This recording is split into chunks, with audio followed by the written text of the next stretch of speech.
আচ্ছা বুঝি না, ডেন্টাল সার্জনের কাছে আসলেই কেন দাঁতে এত ব্যথা দেয়? আমাদের ব্যথা দিয়ে ডাক্তার কি মজা পায় আল্লাহই জানে। আচ্ছা, আমরা ব্যথা দেই না? তাহলে চলুন আজকে ওনার ব্যথার কাহিনী আমরা শুনে আসি। প্রথমে কি আপনার দাঁতে ব্যথা হয়েছিল? না, একদমই না। প্রথমে তো শুধু দাঁতে শিরশির করতো। আপনি কি করেছেন? নিশ্চয়ই একজন ডেন্টাল সার্জন দেখিয়েছেন।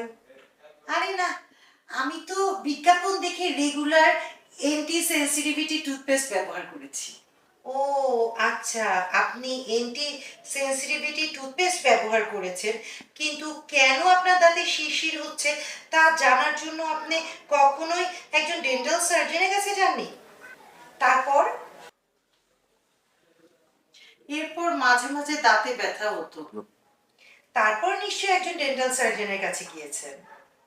না না, আমি ব্যথার জন্য মাঝে মাঝে ফার্মেসি থেকে ওষুধ কিনে খেয়েছি। কিছুদিন তো ভালোই ছিলাম। ফার্মেসি গিয়ে উল্টাপাল্টা ওষুধ কিনে খেয়েছেন, তারপরেও একজন ডেন্টাল সার্জনের কাছে যাওয়ার কোনো প্রয়োজনই মনে করেননি। তারপর? এরপর হঠাৎ করে একদিন দেখি মুখের এক পাশটা ফুলে গেছে। তারপরে বাধ্য হয়ে আমি আপনার কাছে আসছি। তারপর তো আপনি তাতে ব্যথা দিচ্ছেন।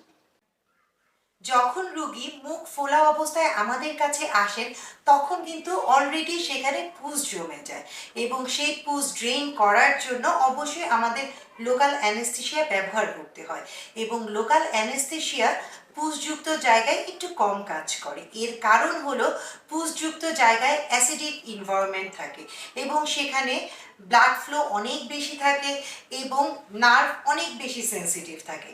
সেক্ষেত্রে লোকাল অ্যানেস্থেশিয়া খুব কম কাজ করাটাই স্বাভাবিক, কিন্তু পুজ ড্রেন করাটাও জরুরি।